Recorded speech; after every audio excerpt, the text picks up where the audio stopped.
جو قائد اعظم کی تقاریر نہیں سمجھتے تھے، چونکہ ظاہر ہے کہ وہ انگریزی میں بات کیا کرتے تھے، لیکن سب کو اس بات پر پورا یقین تھا کہ قائد اعظم جو بھی کہہ رہے ہیں قومی مفاد نہیں کہہ رہے ہیں، کیونکہ ان کی ذاتی انٹیگریٹی کسی شک و شبے سے بالا تر تھی۔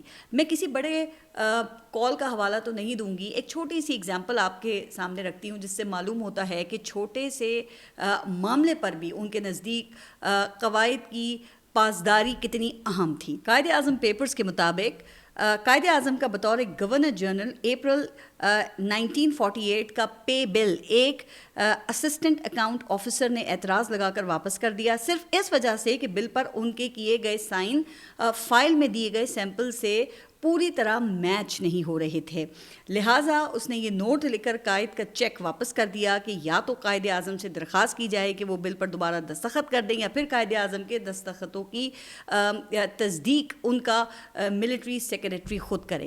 کیا خیال ہے ویسے کہ حکمران وقت کے سامنے قانون اور ضابطے کی اس درجے پاسداری کی جرت آج کے دور میں کوئی بڑے سے بڑا آفیسر بھی کر سکتا ہے؟ ویسے آج کل کی تو ضلع تحصیل کے ریونیو آفیسر بھی حکومتی M&A کی مرضی سے لگتے ہیں، جن کی گاڑیوں اور ٹینکیوں میں پھر کروڑوں کا کیش وہاں سے برآمد ہوتا ہے۔ قائد اعظم نے تو سیاستدانوں اور ملازمین کو قومی خزانے سے چائے پینے کی بھی اجازت نہیں دی تھی۔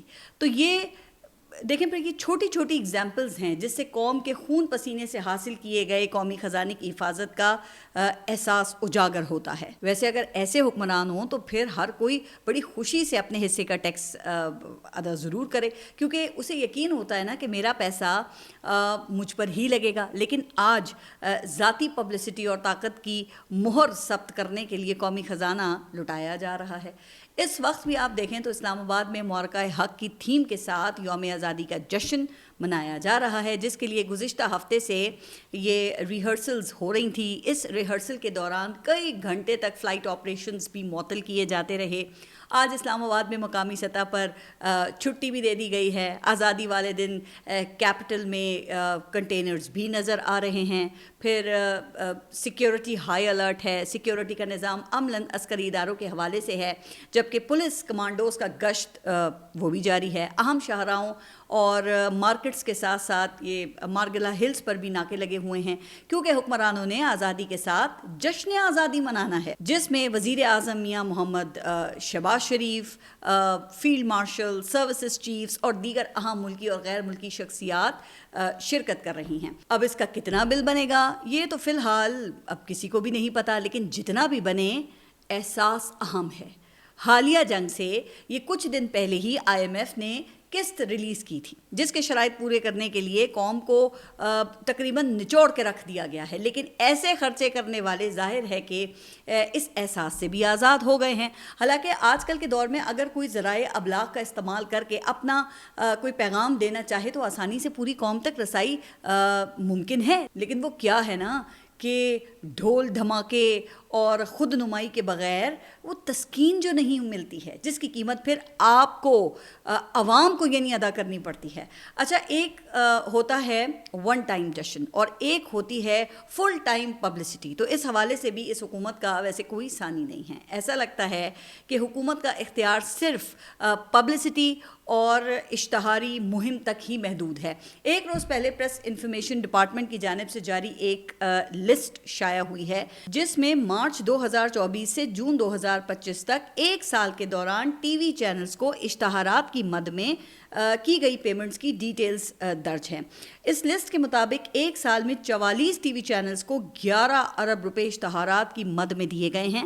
اخبارات اور میگزینز کو دیے گئے اشتہارات وہ اس کے علاوہ ہیں۔ اچھا، اب میں یہاں پہ کسی چینل کا نام نہیں لوں گی، لیکن پہلے نمبر پر موجود چینل کو 74 کروڑ 86 لاکھ روپے ادا کیے گئے ہیں، جبکہ 44ویں یعنی کہ آخری نمبر پر موجود چینل کو 2 کروڑ روپے سے زائد کی ادائیگی کی گئی ہے۔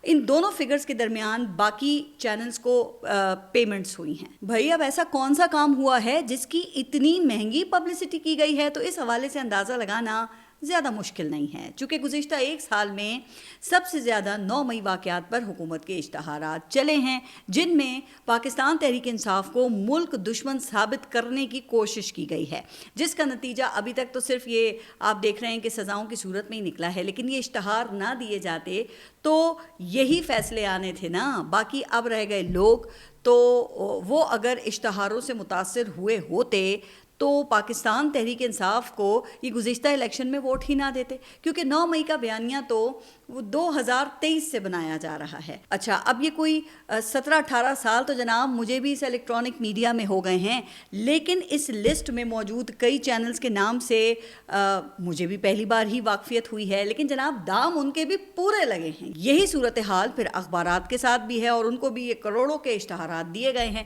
اچھا، میں نے چونکہ چینلز کے نام نہیں لیے ہیں تو اس لیے اخبارات کے نام بھی نہیں لوں گی، سوائے ایک کے، کیونکہ یہ نام سے زیادہ کام کی جانب اشارہ کرتا ہے۔ تو جناب اس اخبار کا نام ہے روزنامہ فوری ایکشن۔ اب پتہ نہیں کہ روزنامہ فوری ایکشن نے کتنے فوری ایکشن رپورٹ کیے ہیں، اور یہ جو اخبار ہے یہ کہاں کہاں سرکولیٹ ہوا ہے، تو اس پر تو وزیر اطلاعات ہی بہتر روشنی ڈال سکتے ہیں، لیکن فوری ایکشن کا بل میرے سامنے ہے۔ یہ 14 لاکھ کے اشتہار ان کے نام سے لسٹ میں موجود ہیں۔ اچھا، یہ ابھی صرف فیڈرل گورنمنٹ کے اشتہارات ہیں، پنجاب اور دیگر صوبوں کے اشتہارات وہ اس کے علاوہ ہیں۔ کون کتنا اشتہار دیتا ہے اس کا اندازہ آپ مین سٹریم میڈیا دیکھ کر بخوبی لگا سکتے ہیں کہ جھکاؤ کس طرف ہے۔ ہاتھی کے پاؤں میں سب کا پاؤں ہے، تو یہ ہے ہماری آزاد صحافت، اور یہ ہے اس نظام کی حقیقت۔ ایسے میں کسی موریلٹی اور قانون کی حکمرانی کا ذکر وہ دور کی کوڑی لگتی ہے، لیکن یہ کوئی پہلی حکومت تو ہے نہیں، یہاں تو ماضی کی حکومتیں بھی اسی طرح کی حرکتیں کرتی رہی ہیں، جس سے سب کو معلوم ہے کہ گراؤنڈ ریالٹیز وہ تبدیل نہیں ہوتی ہیں، لیکن وہ کیا ہے نا کہ جب تک چھتری کا سایہ ہے تو اس وقت تک ہر پل پل کو کیش کرنا ہے۔ اس بننزا میں یہ سمجھتے ہیں کہ اینٹ ہضم پتھر ہضم، لیکن جب چھتری ہٹتی ہے نا تو پھر گاجریں بھی بدہضمی کرنے لگتی ہیں۔ اچھا، آپ ذرا اگلی سٹوری کی جانب بڑھتے ہیں، اور یہ انٹرسٹنگ بھی ہے اور فکر انگیز بھی۔ ایک زمانہ تھا جب پاکستان کی سڑکوں پر ایسے ٹرک چلا کرتے تھے جن کے پیچھے پاکستان کے پہلے field marshal general Ayub Khan کی بڑی بڑی تصاویر پرنٹ ہوا کرتی تھیں، جس کے ساتھ ایک حسرت بھرا شعر لکھا ہوا کرتا تھا کہ تجھے کھو دیا پانے کے بعد، تیری یاد آئی تیرے جانے کے بعد۔ اب پتہ نہیں 50 سال پہلے لوگوں نے خود سے ملک کے پہلے فیلڈ مارشل کی کمی کو محسوس کیا، یا کسی مرد مومن نے انہیں اس بات کا احساس دلایا۔ خیر، جو بھی ہوا اس پر تو میں کوئی حتمی رائے قائم نہیں کروں گی۔ چلیں، خیر اب وہ وقت تو گزر گیا نا، لیکن لگتا ہے کہ اس نسل کے بچوں کی میموری میں یہ مناظر اب بھی زندہ ہیں۔ وہ بچے آج بڑے ہو گئے ہیں، ان میں سے کچھ تو لگتا ہے کہ بہت ہی بڑے تخلیق کار بن گئے ہیں۔ ایسے ہی ایک تخلیق کار نے ملک کے پہلے فیلڈ مارشل کی تصویر کے ساتھ وابستہ حسرت اور پچھتاوے کی تھیم کو بدلنے کی ٹھانی ہے۔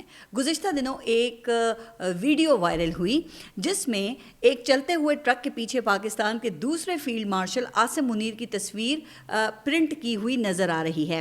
ویڈیو میں اس ٹرک کے پیچھے ایک ٹی وی چینل کی سیٹلائٹ وین بھی دکھائی دیتی ہے۔ ٹرک کے اوپر سے ایک ڈرون کیمرہ بھی گزر رہا ہے۔ پیغام واضح ہے کہ ملک کے پہلے فیلڈ مارشل کی طرح ان کے جانے کے بعد پچھتانے سے بہتر ہے کہ دوسرے فیلڈ مارشل کی موجودگی سے فائدہ اٹھا لیا جائے۔ بہرحال جس کا بھی یہ آئیڈیا ہے نا، بڑا ہی مارکیٹیبل آئیڈیا ہے۔ اوپر سے جو اس کی فلم بندی کی گئی ہے، لگتا یہ ہے جیسے تخلیق کار کہنا چاہ رہا ہو کہ ہم کو کیا چاہیے تجھ کو پانے کے بعد۔ ویسے عام طور پر ایسے جو آئیڈیاز ہیں وہ شاہ سے زیادہ شاہ کے وفاداروں کا کمال ہی ہوتے ہیں، جو اکثر اپنے مقصد میں اکثر و بیشتر کامیاب ہو جاتے ہیں۔ یہ لیکن اس سے نہ تو کسی شاہ کو فائدہ ہوتا ہے اور نہ ہی رعایا کو، کیونکہ زمینی حقائق فطری عمل کے ذریعے ہی تبدیل ہوتے ہیں، نہ کہ کسی کی یہ فنکاری یا پھر تخلیق کاری سے۔ لیکن یہاں زمینی حقائق کی پرواہ کس کو ہے؟ یہاں پر ایسے تخلیق کار ہیں کہ ان کی بنائی ہوئی کہانیوں پر ہائی کورٹس کو بھی سچ کا گمان ہونے لگتا ہے۔ ایسی ہی ایک کہانی کے حوالے سے ابھی گزشتہ روز سپریم کورٹ میں بھی ریمارکس دیے گئے ہیں۔ جب 9 مئی کے 8 کیسز میں ضمانت کے لیے عمران خان کی اپیل پر سماعت ہوئی، اس کا بیک گراؤنڈ کچھ یوں ہے کہ عمران خان کے خلاف ان 8 کیسز کا ٹرائل 2 سال سے آگے نہیں بڑھ رہا تھا، جس کی وجہ سے ضمانت کا سالڈ گراؤنڈ موجود تھا۔ ایسے کیسز میں 2 سال بعد عام طور پہ ویسے ضمانت ہو جاتی ہے، لیکن لاہور ہائی کورٹ نے نہیں دی ضمانت۔ ویسے اگر ضمانت ہو بھی جاتی تو بھی کون سا فرق پڑنا تھا، کیونکہ القادر جو ٹرسٹ کیس ہے اس میں تو عمران خان سزا کاٹ رہے ہیں، لیکن وہ 2 پولیس والوں کی تخلیق کردہ 9 مئی سازش کہانی سے لاہور ہائی کورٹ اتنی متاثر ہوئی ہے کہ بغیر ٹرائل کے عمران خان کو 9 مئی کا ماسٹر مائنڈ قرار دے دیا گیا ہے۔ اب لاہور ہائی کورٹ کے اس فیصلے پر چیف جسٹس سپریم کورٹ نے ریمارکس دیے ہیں کہ ضمانت کے کیس میں ہائی کورٹ نے ٹرائل کے میرٹس پر رائے کیوں دی۔ اب ویسے دیکھا جائے تو چیف جسٹس سپریم کورٹ کے ریمارکس عمران خان کی اپیل کے حق میں دلیل ہیں، لیکن صرف آپٹکس کی حد تک، کیونکہ عملی طور پہ لاہور ہائی کورٹ کی آبزرویشن کے بعد انسداد دہشت گردی کی 4 عدالتوں نے 9 مئی کے فیصلے دیے ہیں، جس میں ہائی کورٹ کی آبزرویشن کے مطابق ملزمان کو سازش کی بنیاد پر سزائیں دی ہیں۔ یہ 2 دن پہلے شادمان تھانہ جلانے کے کیس کا فیصلہ بھی آ چکا ہے، جس میں شاہ محمود قریشی کو تو بری کر دیا گیا ہے، مگر ڈاکٹر یاسمین راشد سمیت دیگر رہنماؤں کو سزائیں سنا دی گئی ہیں۔ اچھا، اہم بات یہ ہے کہ انسداد دہشت گردی کی عدالت نے شاہ محمود قریشی کی حد تک تو وہ 2 پولیس والوں کی گواہی کو تسلیم نہیں کیا، لیکن دوسرے رہنماؤں کے خلاف انہی لوگوں کی گواہی اسے قبول کر لیا ہے۔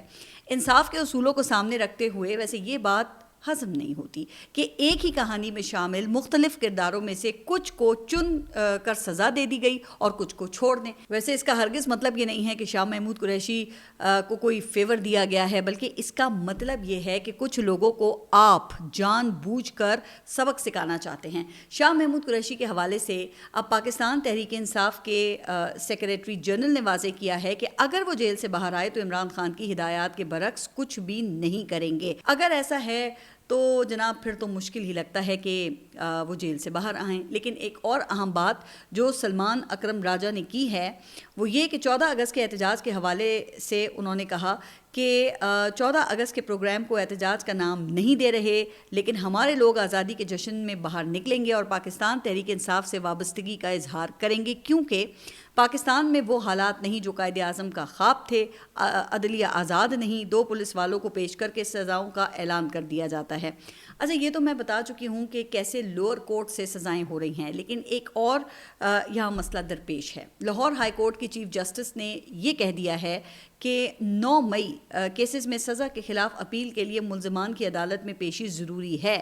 اب پیشی کے لیے وہ آئیں گے تو پھر گرفتار کر لیے جائیں گے، اور پھر اس بات کی بھی کوئی ضمانت نہیں ہے کہ گرفتاری کے بعد کب ان کی ضمانت کا کیس جو ہے سماعت کے لیے مقرر ہوگا۔ لیکن اگر وہ پیش نہیں ہوتے تو پھر لوور کورٹ کا فیصلہ ایک خاص وقت کے بعد حتمی شکل اختیار کر لے گا۔ یہ پیغام ہے عمران خان کے وفادار ساتھیوں کے لیے جو اب تک ان کے ساتھ ڈٹ کر کھڑے ہیں۔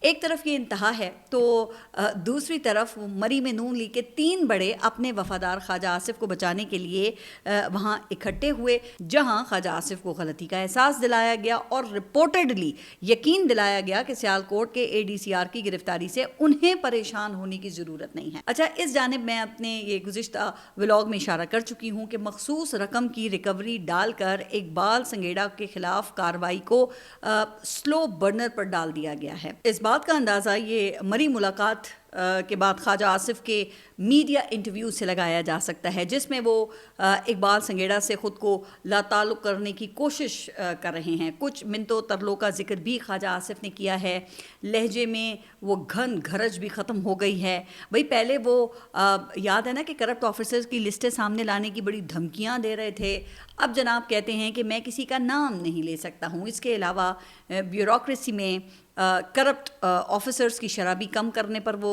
راضی ہو گئے ہیں، اور پہلے کہا تھا کہ آدھے سے زیادہ پرتگال میں شہریت لے چکے ہیں، اب موصوف یہ 20 سے 25% پر آ گئے ہیں۔ رپورٹڈلی یہ موقف میں یہ تبدیلی مری ملاقات کا ہی نتیجہ ہے۔ اب خواجہ آصف کہتے یہ ہیں کہ مریم نواز پہلے بیٹی ہیں اور پھر وزیر اعلیٰ پنجاب۔ اگر ایسا ہی ہے تو پہلے کیا خواجہ آصف محسن نقوی کو دھمکیاں دے رہے تھے جو اس سے پہلے پنجاب کے نگران وزیر اعلیٰ تھے؟ خیر، خواجہ آصف جس کو بھی سنا رہے تھے نا، اب لگتا یہ ہے کہ معافی تلافی کافی ہو گئی ہے، لیکن نون لیگ کی جانب سے تاثر یہ دیا گیا ہے جیسے کہ مری میں بائی الیکشن کی ٹکٹوں کی تقسیم ہو رہی تھی۔ اس حوالے سے وزیر اعلیٰ پنجاب کی ترجمان نے یہ دعویٰ کیا ہے کہ نون لیگ کو ایک سیٹ پہ 15 امیدواروں کی درخواستیں ملی ہیں، جبکہ پاکستان تحریک انصاف کو امیدوار نہیں مل رہے۔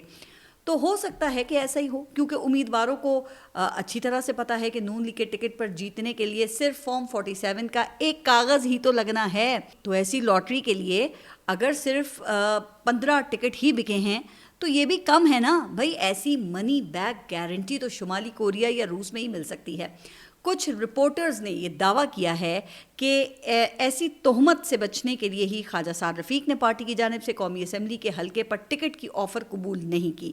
اب رانا مشہود کو میاں اظہر کے انتقال سے خالی ہونے والے حلقے سے میدان میں اتارا جائے گا، جن کے حوالے سے یہ بات اہم ہے کہ 2024 میں ان کے لیے صوبائی حلقے پر فارم 47 کا بندوبست اس لیے نہیں کیا گیا تھا کیونکہ اگر وہ جیت جاتے تو ظاہر ہے کہ پنجاب اسمبلی کے اسپیکر بننا پڑتا، جس کے لیے کرم فرماؤں کی نظر ایک اور چہیتے پر تھی جو اسپیکر بن کر آج اپوزیشن ممبرز کے لیے جلاد بنے ہوئے ہیں، احتجاج کرنے پر ڈی سیٹ کرنے کی دھمکیاں دیتے ہیں، ہر سیشن میں کسی نہ کسی کو معطل کیا جاتا ہے۔ لیکن وہ کہتے ہیں نا کہ ہر معاملے پہ یہ ہیڈ ماسٹری چلانا ٹھیک نہیں ہوتا۔ ابھی حال ہی میں اسلام آباد کی انتظامیہ نے ایک مسجد شہید کی ہے۔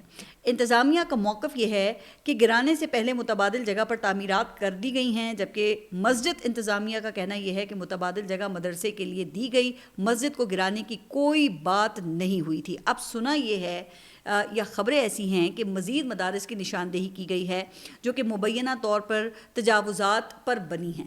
اس حوالے سے کوئی بھی یک طرفہ کارروائی معاملے کو ظاہر ہے کہ بڑھا سکتی ہے۔ اگر تجاوزات کے خلاف آپریشن کرنا ہی ہے تو پھر آپ اکراس دا بورڈ کریں نا۔